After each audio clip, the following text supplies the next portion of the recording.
Let's talk about Regina Daniels for a bit. She has been in the news for the past weeks. We all know the details of the story, so I'm not going to go into the details. I just want to talk about one thing. So I believe a lot of us will learn something from it. She cried out because of domestic violence, and her husband, on the other hand, came out and said she's into substances, making her words unbelievable.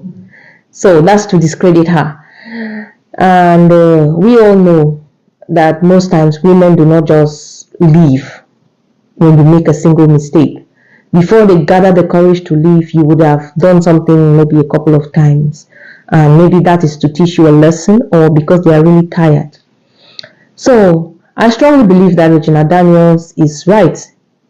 She cannot come out and just say it's domestic violence if it's not. We also how her husband's men way of handling her in that video that circulated. So there's a possibility that she has actually gone through domestic violence. And if she wants to back out at this point, I think it's her choice and she has the right to do so.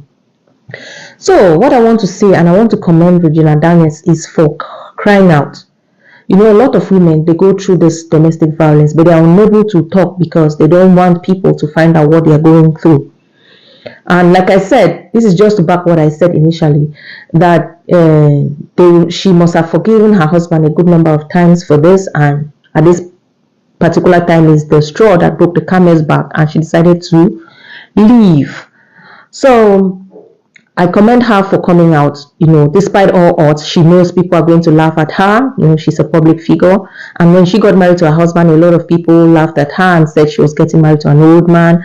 And so she knows what she's getting into, you know, bringing it up on the internet again about her divorce and about the violence. It is brave for her, I think so. Because I feel like every woman who is being abused needs to speak out. Why I'm also saying this is because I watched a video of a woman. She said her husband was abusing her all the time. But she never made a sound because she was so ashamed to let her neighbors find out she was being abused by her husband. So she would not cry out loud. You know, that went on and on and on and on until she finally got tired. And that was when she was able to talk about it. So this is just to say, if you are a woman and you are going through something similar, do not be scared. You have to shout, you have to cry out. Okay, that's how help can come your way. If you keep quiet and you keep hiding what your husband is doing to you, you are simply empowering him. Yes, you are enabling him. Okay, it can only go worse, it can never go better. So if you have someone you can talk to that can call your husband to